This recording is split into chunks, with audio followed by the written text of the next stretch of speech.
ओम शांति। 20 फरवरी 2026 के ईश्वरीय महावाक्य है, मुरली का सार मीठे बच्चे, तुम्हें कमाई का बहुत शौक होना चाहिए, इस पढ़ाई में ही कमाई है। प्रश्न है बाबा का, ज्ञान के बिगर कौन सी खुशी की बात भी विघ्न रूप बन जाती है। ज्ञान के बिगर कौन सी खुशी की बात भी विघ्न रूप बन जाती है। उत्तर है बाबा का, साक्षात्कार होना यह है तो खुशी की बात, लेकिन अगर यथार्थ रूप से ज्ञान नहीं है तो और ही मुझ जाते हैं। समझो किसी को बाप का साक्षात्कार हुआ, बिंदु देखा तो क्या समझेंगे, और ही मुझेंगे। इसलिए ज्ञान के बिगर साक्षात्कार से कोई भी फायदा नहीं, इसमें और ही माया के विघ्न पड़ने लगते हैं। कईयों को साक्षात्कार का उल्टा नशा भी चढ़ जाता है।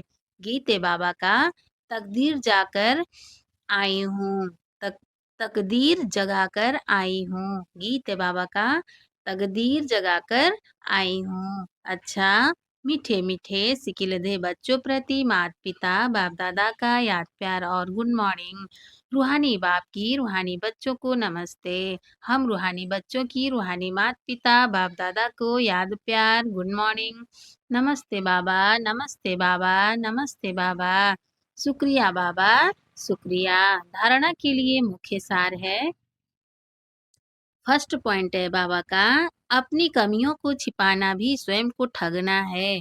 अपनी कमियों को छिपाना भी स्वयं को ठगना है, इसलिए कभी भी अपने से ठगी नहीं करनी है। सेकंड पॉइंट है बाबा का, अपने ऊंच तकदीर बनाने के लिए कोई भी काम कायदे के विरुद्ध नहीं करना है। पढ़ाई का शौक रखना है, आप सामान बनाने की सेवा करनी है। वरदान है बाबा का, अमृत बेले की मदद व श्रीमत की पालना द्वारा स्मृति को समर्थवान बनाने वाले स्मृति स्वरूप भाव विस्तार है। अपनी स्मृति को समर्थवान बनाना है, वह स्वतः स्मृति स्वरूप बनना है। तो अमृत बेले के समय की वैल्यू को जानो। जैसी श्रीमत है उसी प्रमाण समय को पहचान कर समय प्रमाण चलो तो सहज सर्व प्राप्ति कर सकेंगे और मेहनत से छूट जाएंगे। अमृत बेले के महत्व को समझकर चलने से हर कर्म महत्व प्रमाण होंगे। अमृत बेले के महत्व को समझकर चलने से हर कर्म महत्व प्रमाण होंगे। उस समय विशेष साइलेंस रहती है, इसलिए सहज स्मृति को समर्थवान बना सकते हो। स्लोगन है बाबा का, याद और निस्वार्थ सेवा द्वारा मायाजीत बनने वाले ही सदा विजयी हैं। याद और निस्वार्थ सेवा द्वारा मायाजीत बनने वाले ही सदा विजयी हैं। अव्यक्त इशारे हैं बाबा का, एकता और विश्वास की विशेषता द्वारा सफलता संपन्न बनो।